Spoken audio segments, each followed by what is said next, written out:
തൊഴിലാളി മധ്യസ്ഥനായ വിശുദ്ധ യൗസേപ്പ് പിതാവിന്റെ തിരുനാൾ മംഗളങ്ങൾ. പ്രിയമുള്ളവരെ, വിശുദ്ധ യൗസേപ്പ് പിതാവ് വേദപുസ്തകത്തിൽ സ്വന്തമായി ഒരു വരി ഡയലോഗ് പോലുമില്ലാത്ത ഒരു കഥാപാത്രം, ഒരു ഉപമയുമില്ല, ഒരൊറ്റ പ്രസംഗവുമില്ല. പക്ഷെ നിശബ്ദതയിൽ അദ്ദേഹം ഒരു ജീവിതം നെയ്തെടുത്തു. ചരിത്രം അദ്ദേഹത്തെ മരപ്പണിക്കാരൻ അല്ലെങ്കിൽ തച്ചൻ എന്ന് വിളിച്ചു. എന്നാൽ വിശുദ്ധ യൗസേപ്പ് പിതാവ് വെറും ഉളിയും കൊട്ടുവടിയും ഒരു ജോഡി കരങ്ങളും മാത്രമായിരുന്നില്ല. അദ്ദേഹം അനുസരണത്തിന്റെ വാസ്തുവിദ്യയായിരുന്നു. The architecture of obedience. വിശ്വാസത്തിന്റെ ബ്ലൂ പ്രിന്റ് ആയിരുന്നു. ലോകം കണ്ടതിൽ വെച്ച് ഏറ്റവും വലിയ അത്ഭുതമായ യേശുനാഥന്റെ പിന്നിലെ സ്ഥിരമായ താളമായിരുന്നു. അദ്ദേഹം തടി കൊണ്ടാണ് പണി ചെയ്തിരുന്നത്. തന്റെ വളർത്തുപുത്രനായ യേശുനാഥൻ ഒരു ദിവസം അതിൽ തൂങ്ങിക്കിടക്കുമെന്ന് അദ്ദേഹത്തിന് അറിയില്ലായിരുന്നു. അദ്ദേഹം തടിയിൽ തീൻമേശകൾ തീർത്തു. പക്ഷെ ജീവന്റെ അപ്പമായ യേശുനാഥൻ അദ്ദേഹത്തിന്റെ കൂരയ്ക്ക് കീഴിൽ വളർന്നു. അദ്ദേഹം വെയിലത്ത് വിയർത്തു. ലോകത്തിന്റെ വെളിച്ചമായ യേശു അവന്റെ അരികിൽ നടക്കാൻ പഠിച്ചു. സെയിന്റ് ജോസഫ് നമ്മെ പഠിപ്പിക്കുന്നു, ജോലി വെറുമൊരു കൂലിയല്ല, അത് ആരാധനയാണ്. ശിക്ഷയല്ല, സൃഷ്ടികർമ്മത്തിലുള്ള പങ്കാളിത്തമാണ്.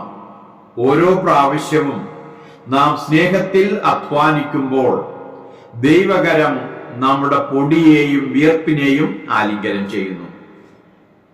ഒച്ചപ്പാടുകളും സ്ഥാനപ്പേരുകളും തേടുന്ന ഒരു കാലഘട്ടത്തിൽ സെയിന്റ് ജോസഫ് ശാന്തമായ ഒരു പാത വാഗ്ദാനം ചെയ്യുന്നു. സ്പോട്ട്ലൈറ്റ് ഇല്ല, കയ്യടി വേണ്ട, വിശ്വാസം മാത്രം, അതും പ്രവൃത്തിയിൽ. വെറും സാന്നിധ്യം, അത് പ്രകടനത്തിന് മുകളിലും. കാരണം വിശുദ്ധി ദേവാലയത്തിൽ മാത്രമല്ല കാണപ്പെടുന്നത്, പണിശാലയിലുമുണ്ട്. ദൈവശാസ്ത്രത്തിൽ മാത്രമല്ല, പൊടിയിലും വിയർപ്പിലും ദിനം പ്രതി നന്നായി ചെയ്യുന്ന ഓരോ കാര്യങ്ങളിലും വിശുദ്ധിയുണ്ട്.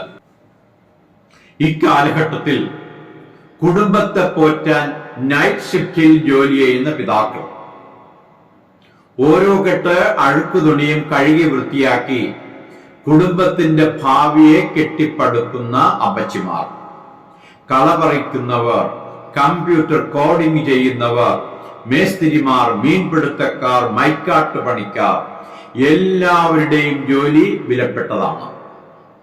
നിങ്ങളുടെ അന്തസ് നിങ്ങളുടെ ബിരുദത്തിലല്ല, സമർപ്പണത്തിലാണ്.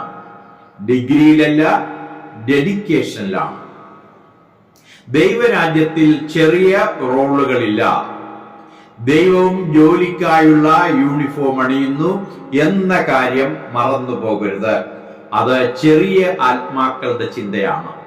ഇവിടെയാണ് നാം വിശുദ്ധ യൗസേപ്പ് പിതാവിന്റെ മഹിമ കാണുന്നത്.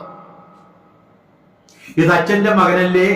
ജനം അത്ഭുതപ്പെട്ട് ചോദിച്ചതായി വിശുദ്ധ ഗ്രന്ഥം നമ്മോട് പറയുന്നു. രാജാക്കന്മാരുടെ രാജാവിനെ വളർത്താനായി ദൈവം ഒരു തൊഴിലാളി വർഗ കുടുംബത്തെയാണ് കണ്ടെത്തിയത്. മാംസം ധരിച്ച വചനത്തെ തൊട്ടിലാട്ടാൻ കൈത്തഴമ്പുള്ള ഒരു തച്ചനെയും കണ്ടെത്തി. വിശുദ്ധ യൗസേപ്പ് പിതാവിനെ തെരഞ്ഞെടുത്തത് വാക്ചാതുര്യം കൊണ്ടല്ല, സ്ഥിരതയും സഹിഷ്ണുതയും കൊണ്ടാണ്. അധികാരത്തിനു വേണ്ടിയല്ല, ഉദ്ദേശ്യ ലക്ഷ്യങ്ങൾക്കായിട്ടാണ്. അതിനാൽ നാം ഇന്ന് ഈ പുണ്യപിതാവിനെ വണങ്ങുക മാത്രമല്ല ചെയ്യുന്നത്, അദ്ദേഹത്തിന്റെ വഴിയും പിന്തുടരുന്നു. ശാന്തമായ ശക്തിയുടെ വഴി, the way of silent strength. ചെറിയ കാര്യങ്ങൾ വലിയ സ്നേഹത്തോടുകൂടി ചെയ്യുന്ന രീതി. ദൈവത്തിന്റെ സ്വപ്നം പണിയാനുള്ള വഴി. ഒരാണി, ഒരൊറ്റ പ്രാർത്ഥന, ഓരോ സമയത്തും ഓരോ ജോലിയും ചെയ്തുകൊണ്ട് നാം അത് പൂർത്തിയാക്കുന്നു. അതിനാൽ നമുക്ക് ഉണരാം.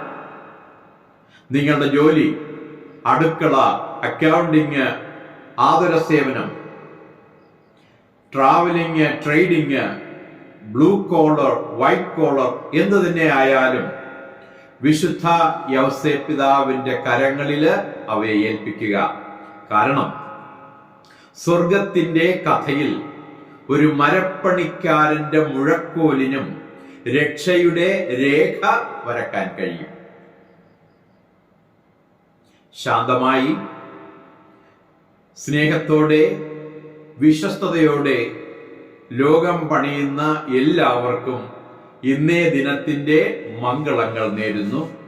തൊഴിലാളി മധ്യസ്ഥനായ വിശുദ്ധ യൗസേപ്പ് പിതാവേ, ഞങ്ങൾക്ക് വേണ്ടി അപേക്ഷിക്കണമേ. ആമീൻ.